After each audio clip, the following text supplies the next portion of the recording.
vous fait mal qu'à vous-même en fait, hein, si les autres arrivent à revenir. En tout cas, il est clair que maintenant, et c'est pas du bluff, hein, Patrick, hein, là maintenant il manifeste véritablement une aisance, il veut le montrer, il veut essayer de faire le forcing au train, et derrière, ben, croyez-moi, tout le monde essaie de résister, mais c'est pas évident. Oui, c'est un client quand même, hein. 2h06-23 son record perso, il est complètement dans ses eaux là, complètement dans ses temps, il a l'air bien, il se sent bien, et il va falloir aller le chercher, et derrière ça tire un peu la langue. C'est normal, là il va y avoir 1 km, voire 1,5 km, très difficile, et après ça va exploser en fait. Hein, voilà. En plus, la dernière partie du parcours est quasiment la plus compliquée, hein, au niveau de la déclivité, au niveau des bosses, des virages. Ouais. Des grandes lignes droites quand même aussi, mais c'est vrai que c'est plat descendant, remontant après.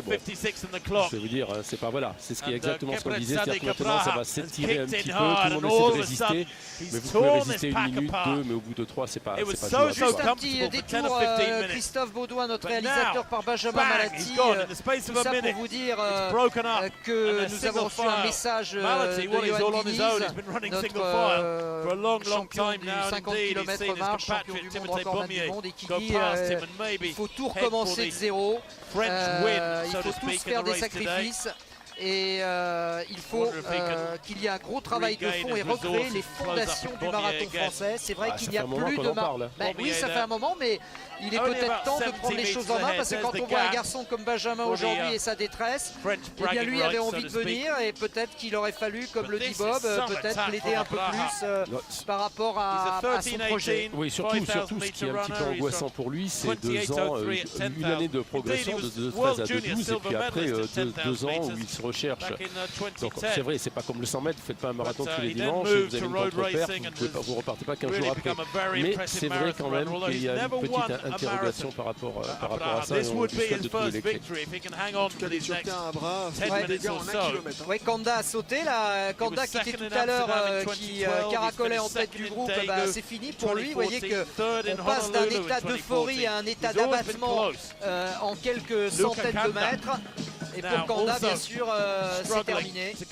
Et donc là, on remonte de l'arrière pour voir à 3 km de l'arrivée les dégâts occasionnés par le démarrage brutal d'Abra, l'Éthiopien. Et là, les positions maintenant sont, je dirais pas fixées, ça peut encore bouger un petit peu, mais enfin, quand vous êtes dans le regardez, il marche par paire, hein, en fait. Hein. Il y en a un qui tient en tout cas. Voilà, quand vous êtes dans la 4e paire, vous ne viendrez pas devant, en tout cas, il est passé. Voilà. Oui, c'est celui qui nous avait fait finalement la meilleure impression, et qui a, comme vous le disiez Bob, amorti le démarrage violent et qui maintenant peut-être a les meilleures performances. Là, c'est psychologique, hein. Il est repassé tout de suite devant, il n'a pas attendu. On voit bien l'Éthiopien qui commence un petit peu à subir. Ça va être intéressant de voir aussi son comportement à l'Éthiopien pour voir si physiquement il tient. Et on voit Coco qui se met légèrement sur la droite pour pas que l'Éthiopien prenne sa roue. Regardez. Et on voit l'Éthiopien qui fait l'effort vraiment pour se mettre derrière, entre guillemets, pour courir l'aspiration, même si... c'est l'écart est en train de se faire. Kotut là.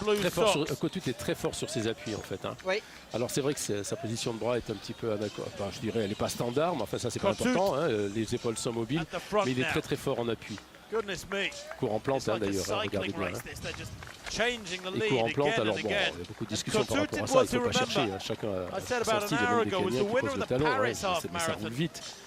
Simplement, ils sont habitués à courir depuis très jeune sur des cailloux, pieds nus, etc. Ceci explique aussi cela, ne vous abusez pas forcément, même si c'est la mode, à vouloir courir comme ça. Le 0,855, son record perso était nettement moins bon, il va l'exploser aujourd'hui. Il va l'exploser. Quand vous pensez qu'il a fallu 4 ans à Gebre Selassie pour gagner son premier marathon, son record du monde, pour gagner 2 minutes 36. Il est relâché, regardez son visage. Très relâché, très relâché. Les lèvres qui sont relâchées. Il intériorise. Il intériorise, hein, il est dans lui, il ne se disperse pas.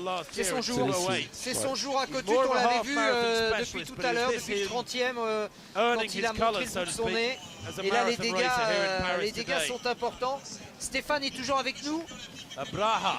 Oui, je suis toujours là, et attention à Shemlani maintenant qui revient, qui est en train de revenir. Shemlani, on l'avait vu en début de course et il s'est bien cassé après, mais il est en train de revenir là, attention. Il avait l'allure aussi, plus relâché au niveau des bras que Kotut. Et avec un grand braquet, tous les différents, moins heurté. Attention parce que là il l'a en ligne de mire. Et il a l'air vraiment très concentré. Il court pas pour la deuxième place, très clairement.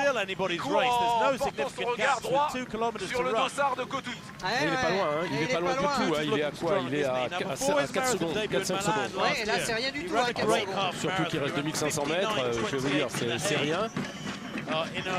On voit bien sur marathon, on l'a vu au 4e kilomètre, à Bra, l'Éthiopien qui attaque. Et puis là maintenant, 2 km après, il est même plus sur le podium, il est 4e. Ouais, il a explosé. Il a explosé. Le problème, c'est qu'il est, comme le disait Bernard, il a été victime de sa propre accélération. 2 km à parcourir. Chemlani peut-il revenir sur Kotout? Et il y a quelqu'un qui revient sur Chemlani aussi, c'est Korir. C'est le petit Korir avec ses bas. Ça va être un final finalement. Oui, ça va être très compliqué, c'est pas fait encore. Stéphane, il n'y a qu'une seconde et demie. C'est pas fait, mais là, Kotout a contré, je crois, pour Chemlani. Maintenant, ça va être difficile. Il fallait qu'il reprenne du terrain. Il était en train de reprendre et on cède à nouveau. Et il est sous la menace en plus maintenant de courir. Donc psychologiquement, il va peut-être chercher à défendre sa deuxième place.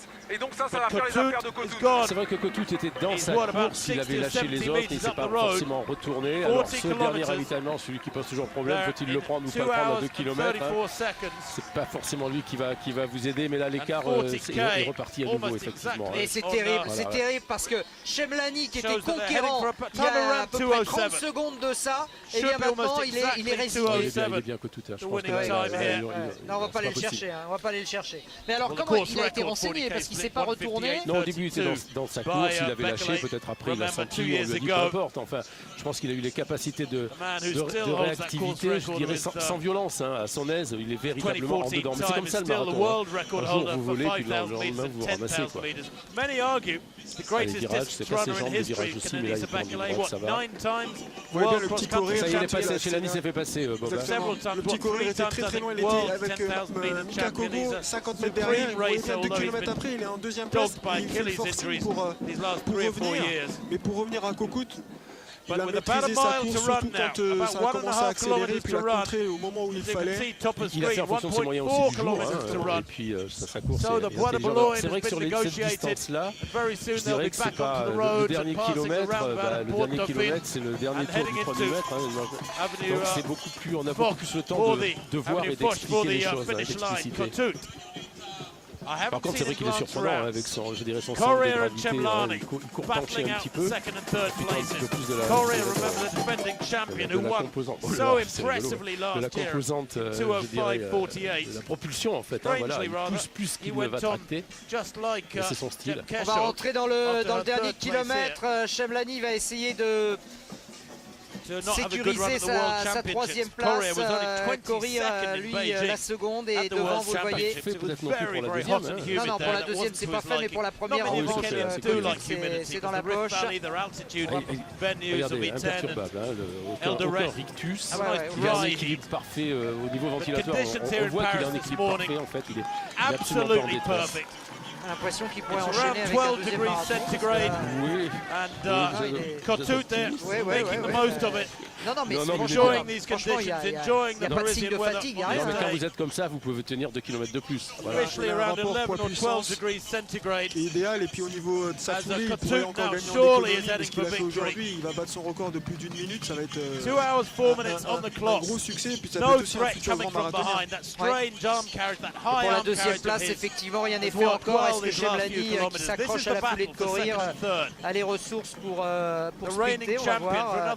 Et alors toujours cette attitude assez atypique, le corps, le buste complètement penché en avant. Ah oui, non. Il n'y a pas de règle. Hein. Mais non, il n'y a pas de règle. Chaque corps s'organise en fonction de ses segments, de sa puissance, sa souplesse, son geste. C'est aussi génétique. Et un petit, juste avant, on a juste le temps de voir Timothy Beaumier, parce qu'on ne l'aura pas beaucoup montré aujourd'hui, qui aura fait vraiment une superbe course, le Français, que l'on voit là sur la moto. Voilà, merci Christophe. C'est bien aussi de rendre hommage à Timothy Beaumier, qui aura fait une course très intelligente et qui sera revenu de l'arrière. et qui aura, et on lui souhaite, réussi son objectif, c'est-à-dire courir en 2:15. Oui, c'est ça, parce que je crois qu'il avait un record combien de 16, passer de 16, voilà. Allez, on va revenir sur la tête de course parce qu'il reste un peu plus de 400 mètres pour Kotud qui va donc succéder à courir. Il accélère, il sait qu'il bat son record. Alors je vais vous dire, quand vous savez que vous battez votre record, après chaque seconde est importante, il va falloir essayer quand même d'aller chercher, je dirais, peut-être passer une petite barrière. Et Chemlani est en train de craquer là, il va se contenter de la 3e place, Courir va terminer 2e, mais c'est pas le courir de l'année dernière, c'est pas celui qui a gagné l'année dernière, c'est son homonyme qui va prendre la 2e place de ce 40e anniversaire. On voit que Chemlani est un peu en rupture là. Kotud là il est euphorique parce qu'il sait qu'il va battre son record, il sait qu'il va gagner le marathon de Paris et qu'il va gagner beaucoup d'argent parce qu'il y a ça aussi bien sûr. 50 000 plus 25 000 je crois si c'est de 10 et tout. Bon, c'est beaucoup d'argent, surtout pour eux c'est fabuleux, mais c'est pas des sommes quand vous savez la difficulté pour préparer un marathon, que vous en faites qu'un ou deux par an, c'est pas une démonstration, on est d'accord. Donc je vais vous dire, dans le siècle actuel, c'est le salaire moyen d'un footballeur moyen de première division.